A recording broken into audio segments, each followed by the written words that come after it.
4 faits que les fans de One Punch Man doivent impérativement accepter. Fait numéro 1, Garou forme humaine est largement plus fort que Suiryu, car en effet ils se sont affrontés dans un jeu de réalité virtuelle et les déplacements de Garou étaient tellement rapides qu'il a fait bugger le jeu.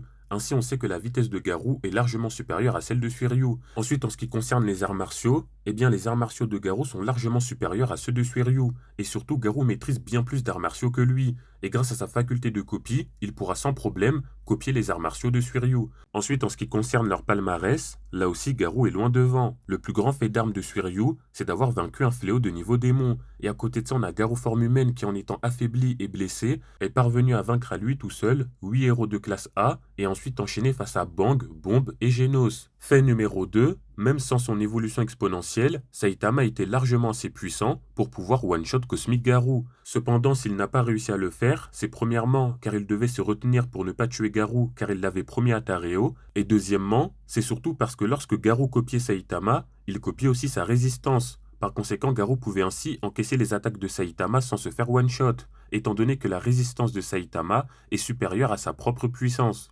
Ensuite, fait numéro 3, Boros est largement plus fort qu'Orochi, le roi des monstres, et ce pour plusieurs raisons. Premièrement, l'attaque la plus puissante d'Orochi a simplement fait trembler la terre, alors que l'attaque la plus puissante de Boros peut littéralement détruire une étoile. Deuxièmement, Saitama a vaincu Orochi avec un simple coup de poing ordinaire, alors que pour vaincre Boros, Saitama a dû sortir un Serious Punch. Et troisièmement, la puissance de Boros est telle qu'il a carrément surpris Saitama, alors que Saitama n'était pas du tout impressionné par la puissance d'Orochi. Et quatrièmement, Saitama a littéralement reconnu la puissance de Boros, ce qu'il n'a pas fait pour Orochi. Et enfin, fait numéro 4, Psychopoulpe est un meilleur télékinésiste que Tatsumaki, car en effet Psychopoulpe est tout simplement le meilleur télékinésiste de tout l'univers. Sa maîtrise de la télékinésie surpasse carrément la maîtrise de Tatsumaki elle-même, car en effet Psychopoulpe peut annuler la friction des objets qu'il fait léviter afin de les balancer à la vitesse de la lumière, et il peut carrément générer une gravité similaire à celle d'un trou noir. Et tout ça, Tatsumaki en est incapable. Par contre, en termes de force et de puissance, Tatsumaki lui est largement supérieur.